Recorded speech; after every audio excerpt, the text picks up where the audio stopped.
ألم يأن للذين آمنوا أن تخشع قلوبهم لذكر الله এরে ইমানদার আর কতদিন পর্যন্ত তুমি মদের আড্ডায় গিয়ে ঘোরাফেরা করবা? আর কতদিন তুমি জুয়া খেলবা? আর কতদিন তুমি তিন তারা বাজায় গান গাইবা? আর কতদিন বেনামাজি বেরোজাদার হয়ে থাকবা? আর কতদিন পর্যন্ত দ্বীনের ব্যাপারে তুমি গাফিল হয়ে থাকবা? আল্লাহর আযাবের কথা স্মরণ করে মনটা নরম করার কান্নার সময় কি এখনো হয় নাই? এখনো কি সেই সময়টা আসে নাই?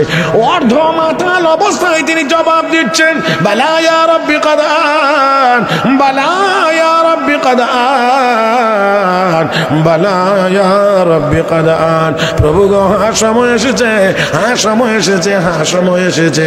দৌড় দিয়েছেন বাড়িতে, মার কাছে গিয়ে বলছেন, মা গো, ও মা, এতদিন পর্যন্ত যেই দুতারা দিয়ে আমি বাজনার আওয়াজ বের করতাম, আমার গানের সাথে সাথে তালে তাল মিলাইয়া আমি এখান থেকে বাজনার আওয়াজ বের করতাম, আজকে ওই তারের ভিতর থেকে আমি আল্লাহর কালামের তিলাওয়াত শুনতে পেয়েছি গো মা। তারপরও আবার প্রশ্ন করা হচ্ছে, আরে বান্দা, আল্লাহর আযাবের কথা স্মরণ করে কান্নার সময় কি এখনো আসে নাই? ও মা, আমি জবাব দিয়েছি, হ্যাঁ এসেছে, হ্যাঁ এসেছে, হ্যাঁ এসেছে। মাও বুঝতে পেরেছে, আল্লাহ রাব্বুল আলামিনের দরবারে দোয়া শুরু করে দিয়েছেন। কোরআনে কারীমের এক আয়াতের তেলাওয়াত আমার আল্লাহ শোনাইয়া মদের আড্ডা থেকে বের করে এনে মাদ্রাসায় ভর্তি করাইয়া এই লোকটাকেই মহান আল্লাহ জগৎ বিখ্যাত মুহাদ্দিস বানায়া দিয়েছেন।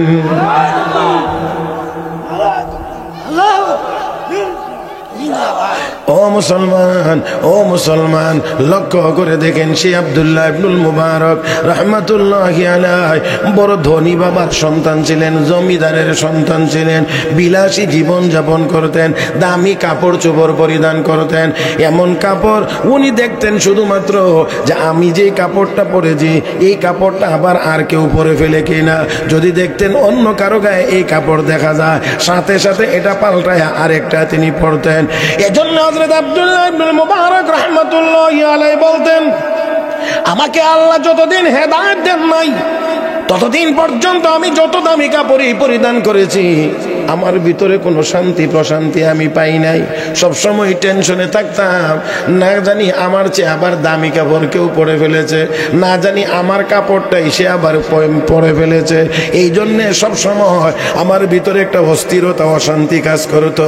কিন্তু আমার আল্লাহ যখন আমাকে হেদায়েতের দৌলত দান করেছেন, তখন থেকে আমি যে কোনো কাপড় পরিধান করি এই কাপড়ের ভিতরেই আমি তৃপ্তি পাই। কারণ আমি যত কম দামি কাপড়ই পরি না কেন, তখন আমি দেখি আমার চেয়ে আরো কম দামি কাপড়ওয়ালা মানুষও দুনিয়াতে আছে, তখন আমার হৃদয়ে আমি শান্তি অনুভব করি।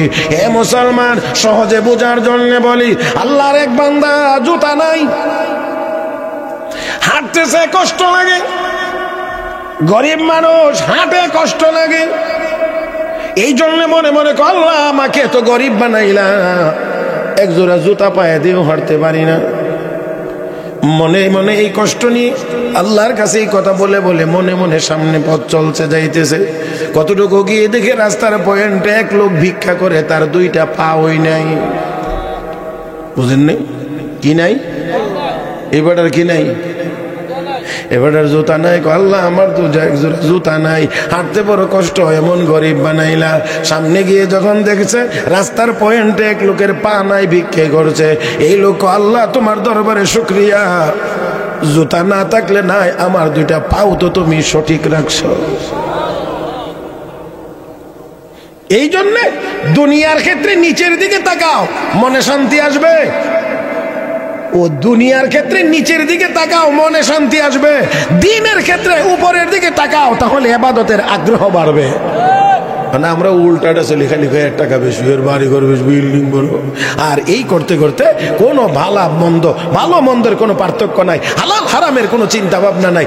যেভাবে মনে চায় সেইভাবে টাকা কামাই করার পিছনে পড়তে গিয়ে আর ব্যক্তি জীবনে শান্তি নাই, পারিবারিক জীবনে শান্তি নাই, সামাজিক জীবনে শান্তি নাই, রাষ্ট্রীয় জীবনেও শান্তি নাই, এমনকি আন্তর্জাতিক জীবনেও শান্তি নেই। অথচ আল্লাহর কি ওয়াদা, আল্লাহর কি ঘোষণা, মান আমিলা সালিহাম মিন যাকারিন আও উনসা ওয়া হুয়া মুমিন ফালানুহয়িয়ান্নাহু হায়াতান তাইয়্যিবা ওয়া লানাজজিয়ান্নাহুম আজরাহুম বিআহসানি মা কানু ইয়ামালুন। আল্লাহ বলেন পুরুষ হও আর মহিলা হও, ও ঈমানদার তুমি পুরুষ হও আর মহিলা হও, যদি নেককার হয়ে যাইতে পারো, আমি আল্লাহর ওয়াদা, আমি আল্লাহর ওয়াদা, আমি তোমাকে দুনিয়াতে পবিত্র জীবন, শান্তিময় জীবন দান করব। মনে রাখতে হবে, অপবিত্র জীবন কোনোদিন শান্তির হয়, অপবিত্র জীবন শান্তির হয় না। এই জন্য চুরি করে টাকা জমানো যায়, শান্তি পাওয়া যায় না। ডাকাতি করে টাকা জমানো যায়, শান্তি পাওয়া যায় না। দুর্নীতি করে হাজার হাজার কোটি টাকার মালিক হওয়া যায়, কিন্তু কিন্তু কিন্তু এমনও সময় আসে প্রকাশ্যে থাকা যায় না, চোরের মতো পালিয়ে থাকতে হয়। হ্যাঁ হ্যাঁ হ্যাঁ, হাজার হাজার কোটি টাকা মালিক হওয়ার পরেও চোরের মতো পালিয়ে থাকতে হয়। সবাই আবার ফালাইয়া থাকতেও পারে না, নৌকার ভিতরে লুকাইয়া গিয়েও জান বাঁচাইতে পারে না, শেষ পর্যন্ত ধরাই হয়ে যায়। হ্যাঁ, সেই জন্যে মুসলমান আমাদেরকে চিন্তা করতে হবে, আমাদেরকে চিন্তা করতে হবে। আসুন আসুন আজকে আমরা এই মাহফিল থেকে, এই মাজলিস থেকে নিয়ত করি, আমরা নিয়ত করি যে এখন থেকে আমরা আর গুনার কাজ করব না, নেক কাজ করব ইনশাআল্লাহ। সবাই রাজি না ইনশাআল্লাহ? তাহলে এই নেক কাজগুলোর মধ্যে, নেক আমলের মধ্যে সবচেয়ে গুরুত্বপূর্ণ, সবচেয়ে গুরুত্বপূর্ণ, সবচেয়ে বড় যে আমলটা, সেই আমলের নাম 5 ওয়াক্ত নামাজ। কি কি কি? আচ্ছা, 5 ওয়াক্ত নামাজ নিয়ে কি কারোর মধ্যে কোনো দ্বিধাদ্বন্দ্ব আছে? কোনো মতানৈক্য আছে? তাহলে 5 ওয়াক্ত নামাজ, নামাজ, নামাজ, নামাজ। আমার নবীর জীবনের সর্বশেষ নসিহতের বাণী উচ্চারিত হয়েছিল নবীর জবান থেকে, আসসালাত আসসালাত আসসালাত ওয়া মা মালাকাত আইমানুকুম। নামাজ উম্মত, নামাজ নামাজ নামাজ। আল্লাহু আকবার। অথচ এই উম্মত, এই মুসলমান, আমরা দাবি করি আমরা মুসলমান, দাবি করি আমি পাক্কা ঈমানদার, দাবি করি আমি নবীর উম্মত, দাবি করি আমি নবীকে মহব্বত করি, কিন্তু নামাজ পড়ি না। এটা কেমন মহব্বত? আচ্ছা, আমি আপনাদেরকে একেবারে ছোট্ট, আমার এলেম কালাম কম, আমার ভাইজান এখানে বসে বসে আমার জন্য দোয়া করতেছেন, এই জন্য হয়তো আল্লাহ কিছু বলার সুযোগ করে দিয়েছেন। হ্যাঁ, আল্লাহ ভাইজানকে হায়াতে বরকত দান করুন। দেখেন, আমি হয়তো আপনাদেরকে সেজন্য মানে যতটুকু আপনাদের বোঝানোর দরকার ছিল ততটুকু হয়তো আমার কাছে নাই, তারপর আমি চেষ্টা করতেছি আপনাদেরকে যেন একটু বুঝাইতে পারি। নবীর মহব্বত যদি হবে তাহলে ওই উম্মত তো বেনামাজি হবে না। এ ভাই, এদিকে তারা একটু বলেন তো আওয়াজ করে, ঠিক না? নবীর মহব্বত যদি হবে না, আমি নবীকে মহব্বত করি, তাহলে আমি নামাজ ছাড়ি কেমনে? আমার নবী নামাজ পড়তে গিয়ে উটের ভুঁড়ির বোঝা বহন করতে হয়েছে। নবী নামাজের সেজদায় আবু জাহেল নিয়ে উটের ভুঁড়ি নবীর মাথার মুবারকে দিয়ে পড়ছে। তো নবীকে যদি আমি মহব্বতই করি তাহলে নামাজ কেমনে ছাড়ি? আর নামাজই যদি ছাড়ি তাহলে নবীর মহব্বতের দাবি কেমনে করি? একেবারে একেবারে সহজে বলি, দুইজন মানুষ মনে করেন নির্বাচনে দাঁড়াইছে, দুইজনের মধ্যে কি মার্কা করলে আবার কারোর সাথে মিলে না, এরকম দেখতে হবে। আচ্ছা, ধরেন না একজন আম গাছ আর একজন কাঁঠাল গাছ, এটি মনে কেউ মার্কা এখনো হইছে না। কারণ আবার কোনটা কমো কোনটা হইলে, কারণ গামছাও এই দেশে মার্কা আছে, তখন গামছার কথা কইলে আবার লুঙ্গি আইলে কাটা লই আইয়া কে জানে, বলা হতো যায় না। আর বার একদল করবো যে এই দেশে লুঙ্গি আর গামছা ছাড়া চলে না, তো একজন গামছা নিছে আরেকজন তো লুঙ্গি মার্কাও নিতে পারে। এই জন্য আম গাছ আর কি করেছি কাঁঠাল গাছ না, এটা কেউ নিছে না এখনো পর্যন্ত। এখন দুইজনে নির্বাচনে দাঁড়াইছে।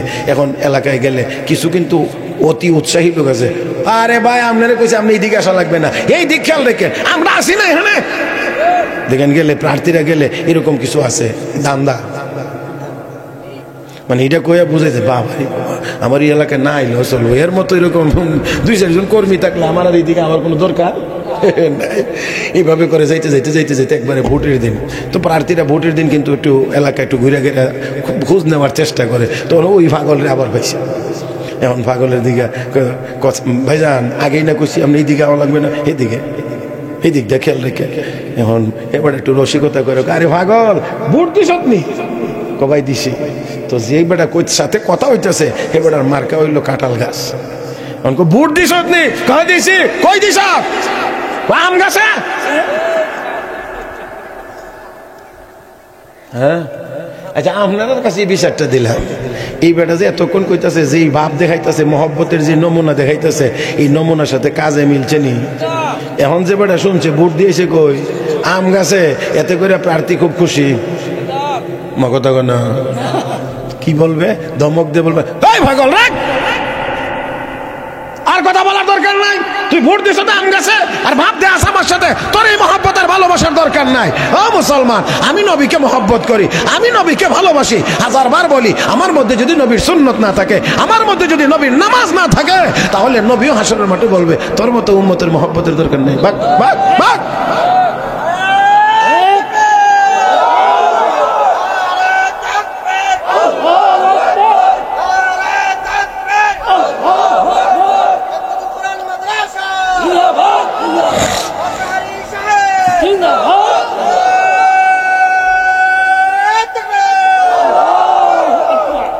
মাশাআল্লাহ, আমার ভাইয়েরা, আমার বন্ধুরা, তো নবী এইরকম ব্যবহার করুক আমাদের সাথে, আমরা কি এমনটা চাই?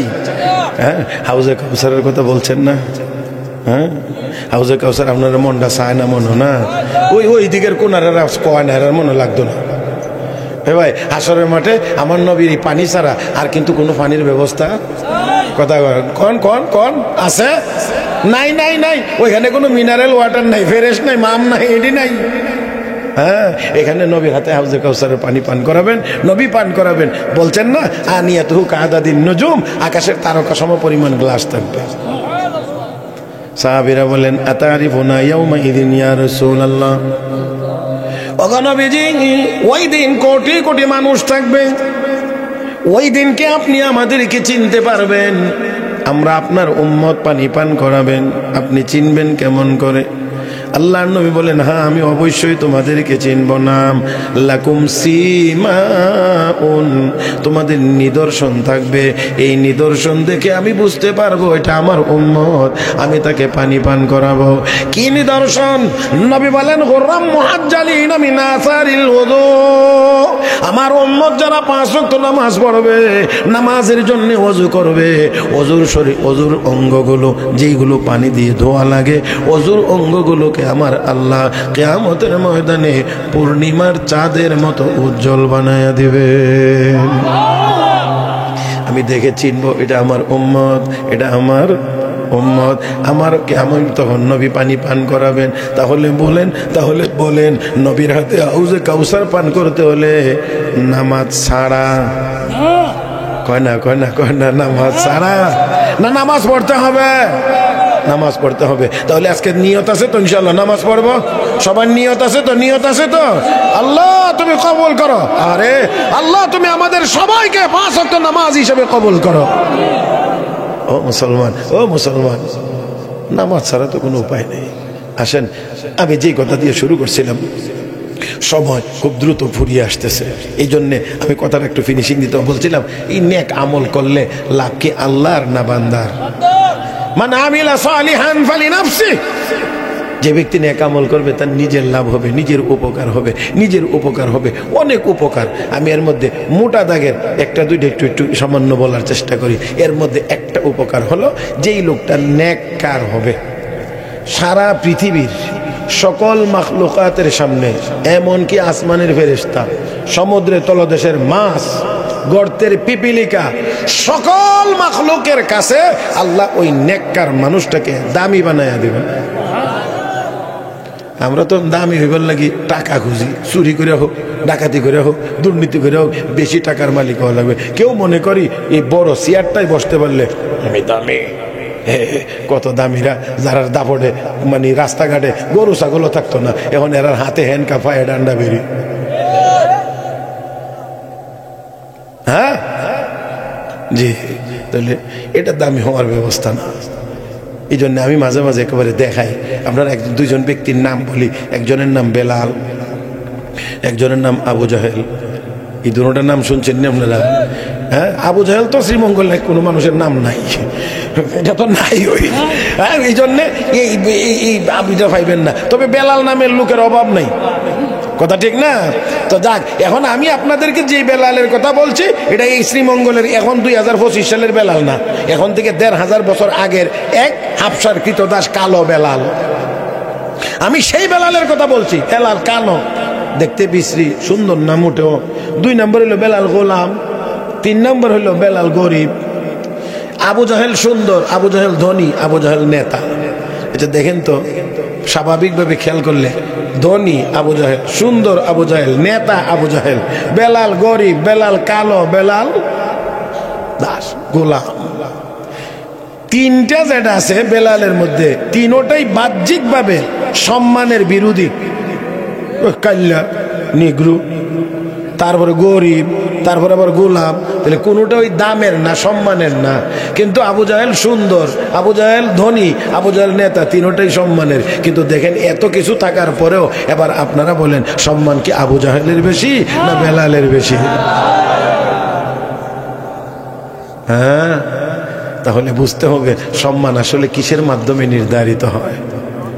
ঈমান আর নেক আমলের মাধ্যমে সম্মানের ব্যবস্থা হয়। মুহতারাম হাজিরিন, টাকা দিয়ে, পয়সা দিয়ে, নেতৃত্ব দিয়ে দামি হওয়া যায় না। নমরুদও নেতা ছিল, ফেরাউনও নেতা ছিল, শাসক ছিল, বখতেনাসার, আব্রাহা, তারপরে সাদ্দাত, তারাও বড় বড় বড় বড় চেয়ারের অধিপতি ছিল, কিন্তু একটাও দামি হতে পারে নাই, সম্মানী হতে পারে নাই, সম্মানী হতে পারে নাই। ও মুসলমান, তাহলে বুঝতে হবে দুনিয়ার এই জিনিসগুলো দিয়ে প্রকৃত অর্থে সম্মানী হওয়া যায় না। সম্মানী হওয়া যায় ঈমান আর নেক আমলের মাধ্যমে। আল্লাহ রাব্বুল আলামিন বলেন, ইয়া আইয়ুহান নাস إنا خلقناكم من ذكر وأنثى وجعلناكم شعوبا وقبائل لتعارفوا إن أكرمكم عند الله أتقاكم। আল্লাহ রাব্বুল আলামিন বলেন, দুনিয়ার মানুষ, একজন পুরুষ একজন মহিলা থেকে তোমাদেরকে বানাইলাম। কাউকে চৌধুরী বানাইলাম, কাউকে ভূঁইয়া বানাইলাম, কাউকে খান বানাইলাম, কাউকে অন্য কোনো বংশে বিভক্ত করলাম। এটা মর্যাদার ভিত্তিতে না, শুধু পরিচয়ের সুবিধার জন্য। লিতাআরাফু, একে অপরকে যেন সহজে চিনতে পারো। মর্যাদার মানদণ্ড হলো ইন্না আকরামাকুম ইনদাল্লাহি আতকাকুম। ওই লোকটার দাম আল্লাহর দরবারে বেশি যার কলবে আল্লাহর ভয়। আল্লাহর ভয় যে কলবে বেশি, ওই লোকটার গুনাহ হবে কম, নেক আমল হবে বেশি। আল্লাহর ভয় থাকলে গুনাহ হবে কম, গুনাহ হবে না, হবে না হইলেও তওবা করে ফেলবে, নেক আমল ছাড়বে না। আর এটার দ্বারাই হয় দামি, এটার দ্বারাই হবে দামি। ও মুসলমান, হযরত শাহজালাল মুজাররদি ইয়ামানি রাহমাতুল্লাহি আলাইহি কোন দেশের প্রেসিডেন্ট ছিলেন?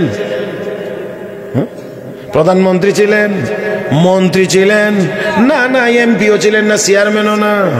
কিন্তু দুনিয়া থেকে চলে যাওয়ার শত শত বছর পরেও মুসলমানের কাছে তিনি কম দামি না বেশি দামি?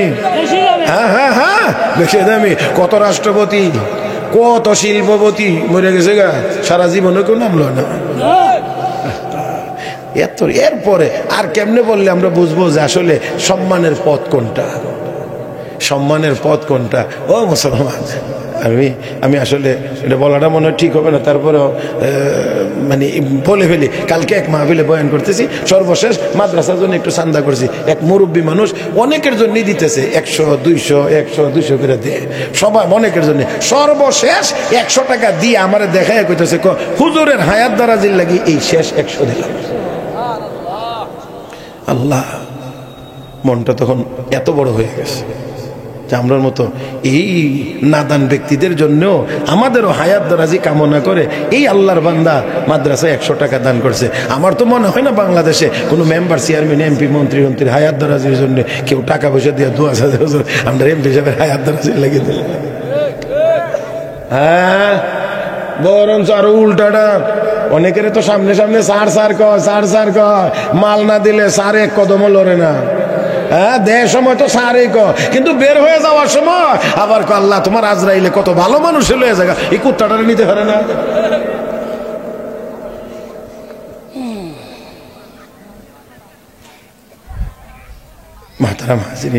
মাহতারাম হাজিরিন, মনে হয় আমি আপনাদেরকে একটু কষ্ট দেয়া লাইছি।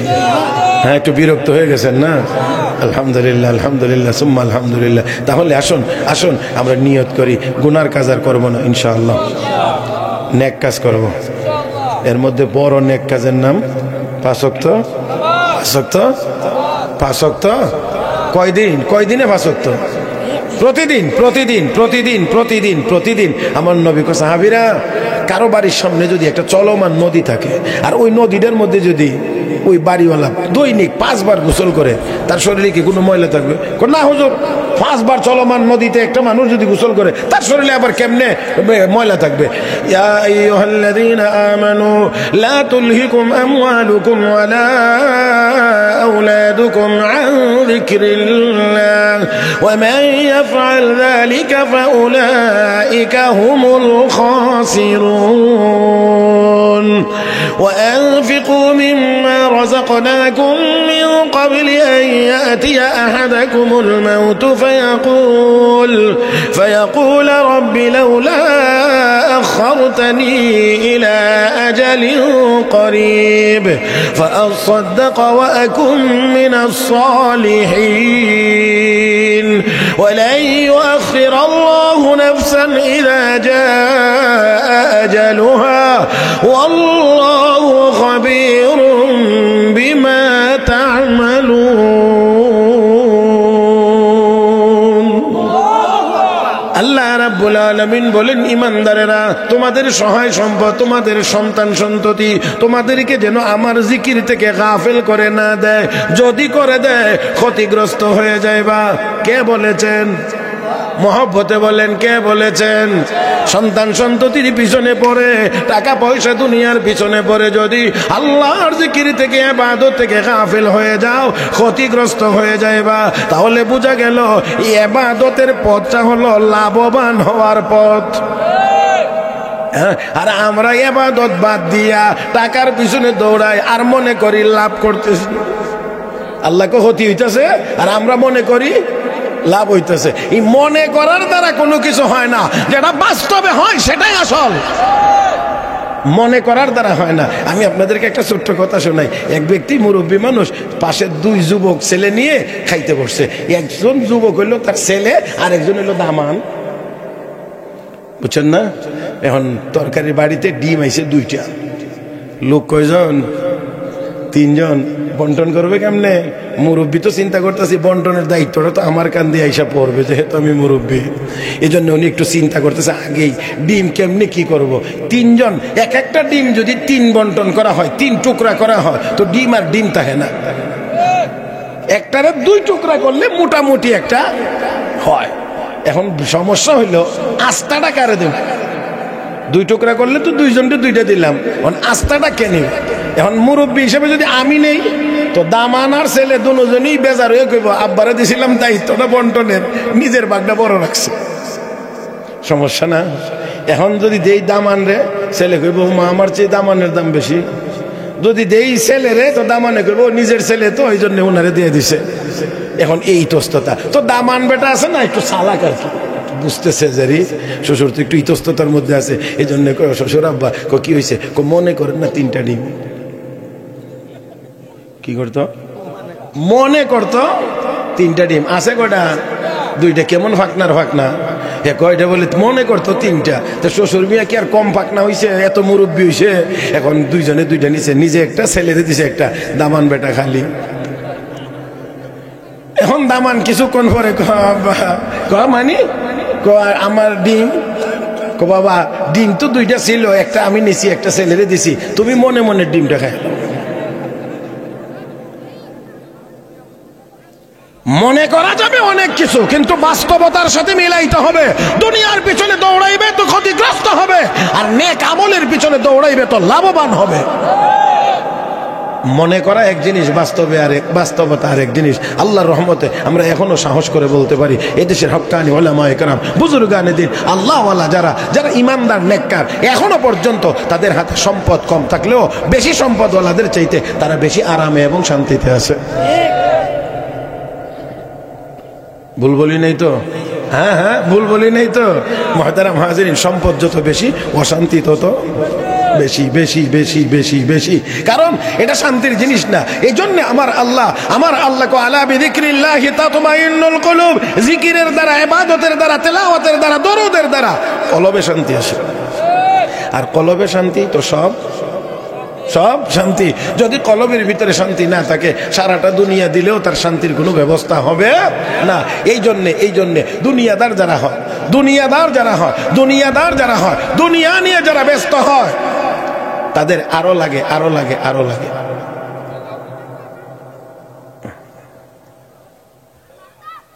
জি, তাদের আরো লাগে। এই জন্যে হাজার কোটি টাকার মালিক হওয়ার পরেও আরো কয়েক হাজার কোটি টাকার মালিক কেমনে হওয়া যায় সেই চিন্তায় সে ব্যস্ত থাকে। কথা বলেন ঠিক না? আরো তো এই যে আরো তার মানে বোঝা গেল পেট ভরে নেই। এই জন্য অনেক মানুষ দেখবেন 6টা 8টা 10টা বকনা খাইব, খাইয়া কি খাইলাম রে। আর কিছু মানুষ আছে 2টা রুটি খাই, 1 গ্লাস পানি খাই, আলহামদুলিল্লাহ আল্লাহ তুমি খাওয়াইছো। তাহলে বুঝতে হবে দুইজনের মধ্যে তৃপ্তির অনেক ব্যাপার সেবার আছে। হ্যাঁ, অনেক ব্যাপার সেবার আছে। রুটি 2টা হতে পারে, কিন্তু 2টা খাই 1 গ্লাস পানি পান করে আলহামদুলিল্লাহ আল্লাহ তুমি খাওয়াইছো। তাহলে বুঝতে হবে এই 2টার ভিতরে তৃপ্তি আছে, শান্তি আছে। 12টা খাওয়ার পরে যদি পেটে আতায় আর কি খাইলাম, তাহলে বুঝতে হবে 12টার পরেও তার শান্তির ব্যবস্থা হয় নাই। ও মুসলমান, এই জন্যে আপনারা একজন বড় ব্যক্তির নাম শুনেছেন ওয়াজ মাহফিলে, আর যেখানে আমার ভাই মাওলানা মুজিবুর রহমান সাহেব দামাত বারাকাত, মুজাহিদুল ইসলাম মুসাব্বা লেগে গেছে, আরেকজন আছে না মুজিবুর রহমান শ্রীমঙ্গলিতে একজন আছে, ঠেলাই পড়ছে, যে মুজাহিদুল ইসলাম শ্রীমঙ্গলি ভাই দামাত বারাকাতুমের মতো বিদগ্ধ আলেম দিন আছেন, অবশ্যই আপনারা শুনবেন। আমাদের ইমাম আজম আবু হানিফা রাহমাতুল্লাহ আলাইহির শাগরিদ হযরত আব্দুল্লাহ ইবনুল মুবারক রাহমাতুল্লাহি আলাইহি, ও বহুত বড় মাপের মুহাদ্দিস, মুফাসসির, ফকিহ এবং আল্লাহর ওলি। এত বড় ব্যক্তি, এত বড়, কিন্তু এই ব্যক্তিটার জীবনের প্রাথমিক অবস্থায় একটু এলোমেলো ছিল। 2তারা 3তারা বাজায় গান গাইতো, আর গানের সাথে তো আবার আরেকটা জিনিসের সম্পর্ক আছে। এটা কি? গান বাজনা, নাটক, সিনেমার সাথে আরেকটা জিনিসের বোতলের অভ্যাস আছে। ভালো বুঝেন না মনে হয়, লাগে বুঝেন নাই? জি, ওইটার সাথে ওইটার সম্পর্ক আছে। এই জন্য গান বাজনা, নাটক, সিনেমা যেখানে, ওইখানে গিয়ে দেখবেন ওই কামও আছে। এই জন্য ঘরে টেলিভিশন পৌঁছে যাওয়ার কারণে, নাটক সিনেমা পকেটে ঢুকে যাওয়ার কারণে আজ দেখা যায় 12-14 বছর বয়স হওয়ার আগেই অনেক ছেলে গাঁজাখোর, বাবাখোর হয়ে যায়। পায় কোথায় এই তালিম, এই শিক্ষা পায় কোথায়? অথচ আল্লাহর মেহেরবানিতে আমাদের সারা বাংলাদেশের কোনো মাদ্রাসার কোনো একজন তালিবুল ইলম, কোনো মসজিদের ইমাম, মুয়াজ্জিন, মাদ্রাসার শিক্ষক আজও পর্যন্ত তাদের কারো হাতে কোনো মদের বোতল পাওয়া। আল্লাহ আমাদের সবাইকে বুঝার তৌফিক দান করুন। হযরত আব্দুল্লাহ ইবনুল মুবারক রাহমাতুল্লাহ আলাইহি সেই মদ পান করতেন, বন্ধু বান্ধব নিয়ে ক্লাবে আড্ডা জমাইতেন, আর জমানোর ফলে 2তারা 3তারা বাজায় গান গাইতেন। একদিন বেশি পরিমাণে মদ পান করে ফেলেছেন, একেবারে তার তোর সব ঢিলা, 2তারা ছুটে গেছে আরেক দিক, উনি একদিক। কিছুক্ষণ পরে যখন চেতনা ফিরে এসেছে, একটু হুশ হয়েছে, 2তারাটা আবার বের করছেন বাজানোর জন্যে, কিন্তু বাজে না। ভাবছেন পরে মনে হয় তার তো ঢিলা হয়ে গেছে, এই জন্য বাজে না, তাই আরেকটু চেষ্টা করে দেখি, একটু টাইট করি। মেরামত করলেন, বাজে না। চেষ্টা করেন, বাজে না। চেষ্টা অব্যাহত আছে, বাজে না। তারপরও চেষ্টা চলছে। এবার শোনা যায় এই তারের ভিতর দিয়ে গান আর বাজনার আওয়াজ আজ বের হচ্ছে না। আজকে এই তারের ভিতর থেকে আল্লাহর কালাম, পবিত্র কোরআনের তেলাওয়াত বের হয়ে গেছে। শোনেন, তিনি তেলাওয়াত হচ্ছে, 5 বার নামাজ পড়বে, তার শরীরে গুনাহ থাকতে পারে না। হ্যাঁ, যে 1 ওয়াক্ত নামাজ থেকে আর 1 ওয়াক্ত নামাজ মাঝখানে যেটা হইব, এই নামাজের দ্বারা কাফারা আল্লাহ মিটাইয়া দিবেন। ও মুসলমান, আল্লাহ বলেন, ইন তাজতানিবু কাবাইরা মা তুনহাউনা আনহু নুকাফির আনকুম সাইয়্যাতিকুম। বড় গুনাহের থেকে যদি বান্দা বাচ্চা থাকতে পারোস, ছোট ডিএম নয় মাফ, ওযুতে ওই মাফ।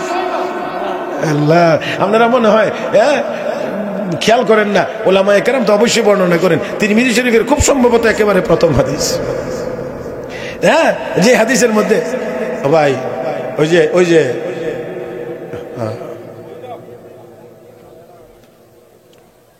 জি, একটু মেহেরবানি করেন আমার উপরে, আমি মুসাফির মানুষ, আমার উপর একটু মেহেরবানি করেন দয়া করে। কেউ নিজেরা কথা বলে মানে আমার কথা বলার মধ্যে একটু ব্যাঘাত সৃষ্টি করবেন না, আল্লাহর হস্তে।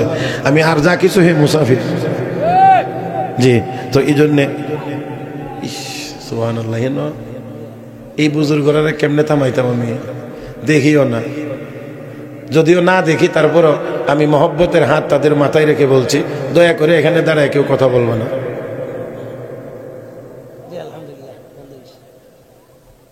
আলহামদুলিল্লাহ। কি জানি কইছিলাম? হ্যাঁ, মাশাআল্লাহ মাশাআল্লাহ, আল্লাহ দীর্ঘ নেক হায়াত দান করুন। আল্লাহর নবী কয়, আমার উম্মত যখন ওযু করে, ওযু করতে গিয়া যখন হাত ধো, তখন এই হাত দ্বারা যে গুনাহ করছিল এটি মাফ। মুখ ধুইলে মুখের দ্বারা যে গুনাহ করছিল এটা মাফ। মাথা মাসা করলে মাথার দ্বারা যে গুনাহ করছিল সেটি মাফ। পাও দিয়া যখন পাও দো পানি দিয়া, তখন আল্লাহর নবী কয় ওই পায়ের গুনাহ আল্লাহ মাফ করে দেন। সর্বশেষ আল্লাহ রাসূল বলেন, হাত্তা খারাজা নাকিয়াম মিনাজ যুনুব, এক ওযুর দ্বারা আমার উম্মত সম্পূর্ণ গুনাহ থেকে পরিষ্কার হয়ে উঠে আসে। দেখে এবার একটু চিন্তা করেন যে বড়ডি থেকে যদি বাচ্চা থাকা যায়, তো ওযুর দ্বারাই ছোটডি মাফ, নামাজের দ্বারা মাফ, জিকিরের দ্বারা মাফ, দরুদের দ্বারা মাফ। শুধু বাসা বড়ডি থেকে যদি বাচ্চা থাকুন যায়, বড়গুলো এগুলো যদি না করি, ছোটডি এমনি মাফ হয়ে যাবে অটো। আল্লাহ ওযুর ভিতরে মাফ হয়ে গেছে গা, নামাজের ভিতরে মাফ হয়ে গেছে গা, রোজার ভিতর দিয়ে মাফ হয়ে গেছে গা, তেলাওয়াতের ভিতর দিয়ে মাফ হয়ে গেছে, দরুদের ভিতর দিয়ে মাফ হয়ে গেছে। আল্লাহ তো দয়ালু, কথা বুঝেন না? হ্যাঁ, আল্লাহ দয়ালু। আল্লাহ ছোটটি তুমি দৌড়ি হই না, তোর ছোটটি দৌড়ি হই না, যা খালি বড়টির থেকে বাচ্চা থাকি, ছোটটি। তাহলে আমরা নিয়ত করতে পারি না যে ইনশাআল্লাহ গুনার কাজ, বলি না সব জবানে বলি, গুনার কাজ করবো না ইনশাআল্লাহ। হ্যাঁ, 5 ওয়াক্ত নামাজ পড়বো, পড়লে লাভ আল্লাহর না আমাদের। বলছিলাম সমস্ত মাখলুকাতের সামনে আল্লাহ তাকে কি বানায় দিবেন? দামি বানায় দিবেন। একটু খেয়াল করেন, ভালো করে খেয়াল করবেন। এটি মনে হয় আমার আলোচনার একেবারে শেষ কথা হবে বলে মনে হচ্ছে, যে আমি একেবারেই বলছি না যে মনে হয় শেষ প্রান্ত হবে, মোটামুটি, কারণ আইডিয়া আছে তো, একটা আন্দাজ তো হয়েছে। 32 বছর হয়েছে ওয়াজের বয়স, কথা বুঝেন নাই তো, মোটামুটি একটা ধারণা হয়েছে না কতক্ষণ ওয়াজ করলে কত দূরে যাইতে পারে। এই জন্যে দেখেন নবীর দরবারে হযরত আবু যর গিফারি এই চাদর মুড়া দিয়া এভাবে করে আসতেছে। এমন সময় আসমান থেকে জিবরাইল এসে কয়, হুজুর আপনার আবু যর আইতেছে আপনার কাছে। জিবরাইল ফেরেশতা এসে কয়, হুজুর আপনার আবু যর আসতেছে। নবী গো, জিবরাইল তোমরা আমার আবু যর গিফারি কেউ চিনো? কয়, হুজুর দুনিয়ার মানুষ যত ধরছি না আমরা এর চেয়ে বেশি চিনি। হ্যাঁ, কেন? 2 কারণে।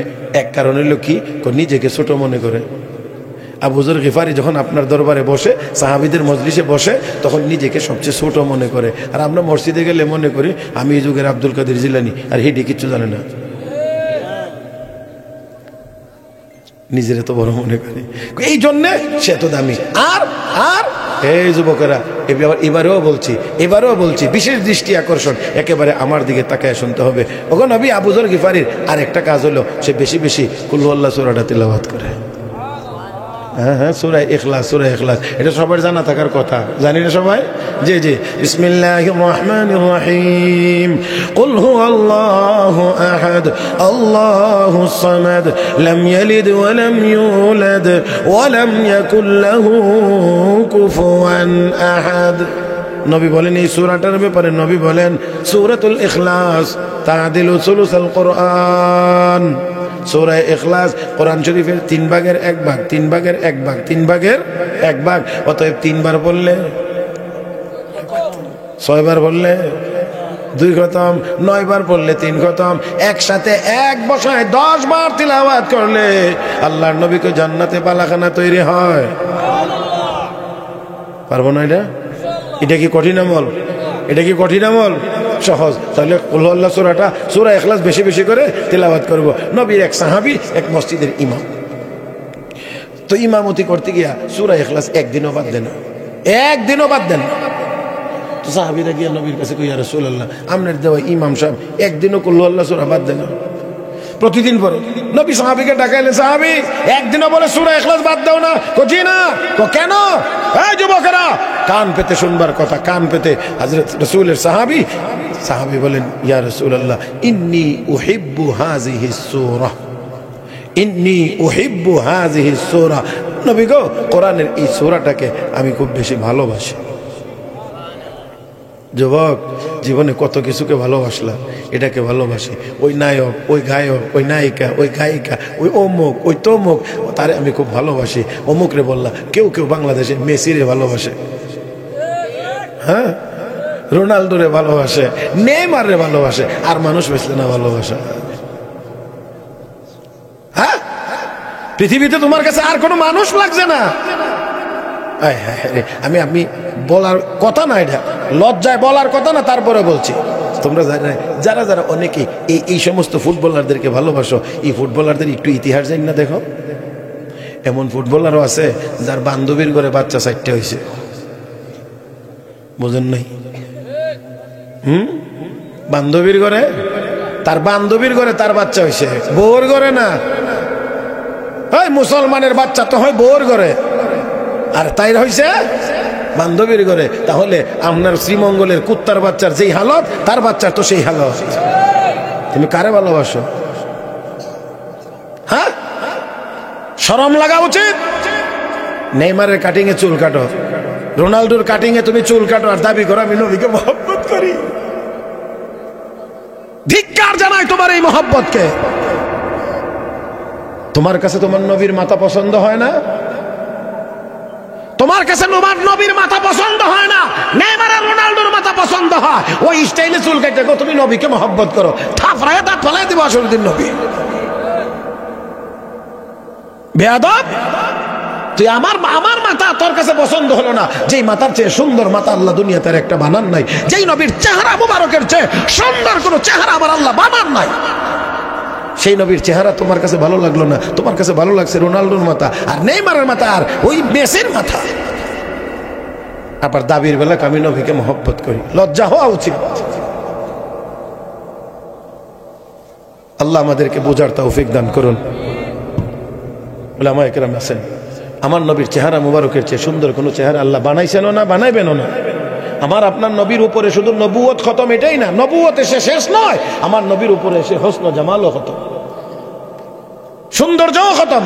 তার মানে আমার নবীর পরে আর এর চেয়ে বেশি সুন্দর কোন ব্যক্তি দুনিয়াতে আসবে আর আগে আসেনও নাই। ও মুসলমান, এত সুন্দর, এত সুন্দর, এত সুন্দর আমার নবীর চেহারা মুবারক, এত সুন্দর আমার নবীর মাথা মুবারক। হযরত হাসান ইবনে সাবিত নবীর ব্যাপারে বলেছেন, কাআন্নাকা কাদ খুলিকতা কামা তাশাউ। নবী, আপনি যেমন সুন্দর চাইছেন আল্লাহ মন আপনারে এমন সুন্দর করে বানাইছে। মাথা মুবারক যেমন হইলে সুন্দর আমার নবীর মাথা মুবারক তেমন, চোখ মুবারক যেমন হইলে সুন্দর আমার নবীর চক্ষু মুবারক তেমন সুন্দর, নাক মুবারক যেমন হইলে সুন্দর আমার নবীর নাক মুবারক তেমন সুন্দর। তাহলে সৌন্দর্য কোথায় গিয়ে তালাশ করো? কার ডিজাইন তোমার কাছে ভালো লাগে? বিশ্ব নবীর ডিজাইনের উপরে তার কোনো ডিজাইন হতে পারে না। আল্লাহ তুমি আমাদেরকে বোঝার তৌফিক দাও, আল্লাহ তুমি আমাদেরকে বোঝার তৌফিক দাও, আল্লাহ তুমি আমাদের সবাইকে বোঝার তৌফিক দাও। আল্লাহ তোমার হাবিবের সুন্নতের রঙে আমাদেরকে রঙিন হওয়ার তৌফিক দাও। সাহাবী কি উত্তর দিয়েছেন? ইন্নী উহিব্বু হাযিহিস সূরা। নবী গো, কোরআনের এই সূরাটাকে আমি বেশি মহব্বত করি, ভালোবাসি। আমার নবী জবাব দিয়ে বলেন, হুব্বুকা ইয়াহা ইউদখিলুকাল জান্নাহ, হুব্বুকা ইয়াহা ইউদখিলুকাল জান্নাহ। রে সাহাবী, কোরআনের এই সূরার মহব্বত আর ভালোবাসা তোমাকে ঠেলে ঠেলে ধাক্কায়া ধাক্কায়া আল্লাহর জান্নাতে ঢুকায়া দেবে। পারবো ইনশাআল্লাহ? এই সূরাটার তেলাওয়াত করতে পারবো ইনশাআল্লাহ? খুব কঠিন হয়ে গেছে আমল, সহজ আমল, সহজ আমল না। বিসমিল্লাহির রহমানির রহিম। কুল হুয়াল্লাহু আহাদ আল্লাহুস সামাদ লাম ইয়ালিদ ওয়া লাম ইউলাদ ওয়া লাম ইয়াকুল লাহু কুফুয়ান আহাদ। এই সূরাটা না জানার কারণে অথবা খেয়াল না করার কারণে অথবা বিজাতীয়দের অনুসরণের কারণে মুসলমানের সন্তানেরা এক পাল, এক দল, শত শত মানুষ মিলে মুসলমান আর এক মুসলমানের কবরের পাশে যায়, গিয়া কয় কি, আমরা আমাদের অমুক নেতার সম্মানে 1 মিনিট নীরবতা পালন করিব।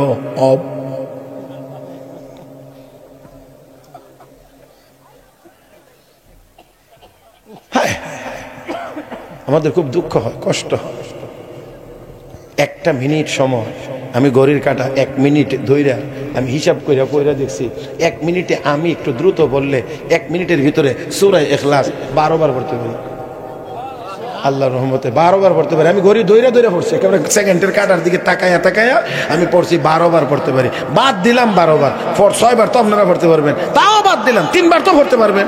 100 মানুষ কবর জিয়ারতে গেলে 3 বার করে যদি একজনে পড়ে, তাহলে প্রতিজনে 1 খতম, 100 জনে 100 খতম কোরআনের সওয়াব হয়, যেটা আপনার বাবা, আপনার দাদা, আপনার নেতার কবরে পৌঁছাইতে পারেন। কিন্তু এখানে গিয়ে বিজাতিদের মতো দাঁড়ায় আমরা একমত নীরবতা পালন করিব, এদের কাছে দেওয়ার মতো কিচ্ছু নাই। এই জন্য গাদার দল জিন্দা থাকেও কথা বলতে পারার পরেও বুবা হয়ে থাকে অব আর দেখা দেখি আমরা মুসলমানের বাচ্চারাও কবরের পাশে গিয়ে অব। জি ঠিক ঠিক, ওয়াজে যখন আমরা বলি বসি তখন কিন্তু সবাই এই ঠিক ঠিকই কয়, কিন্তু এই লোকগুলোই আবার যখন ওই নেতারার সাথে কবর জিয়ারতে যায় তখন গিয়ে অব।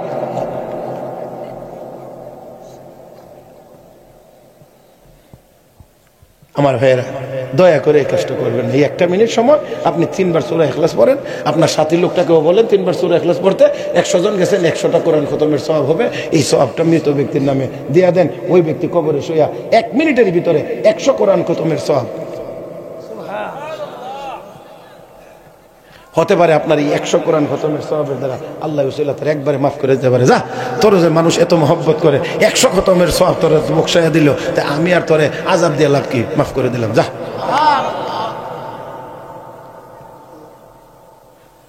মুহতারাম হাজিরিন, যাক, মনের আবেগে কিছু কথা বলছি আপনাদের খেদমতে। আর আমার ভাই মুজাহিদ ভাই বসে বসে, আমি ভাবছি না তখন উনি বসে থাকবেন আর আমাকে দোয়া দিবেন। আল্লাহ পাক দীর্ঘ নেক হায়াত দান করুন। যে কয়েকটি কথা আপনাদের খেদমতে বলেছি, ভুল ত্রুটি যদি হয়ে থাকে আল্লাহ যেন মাফ করে দেন।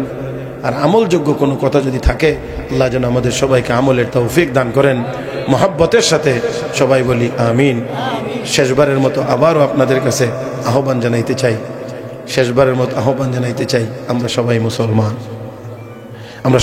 মুসলমান, আলহামদুলিল্লাহ।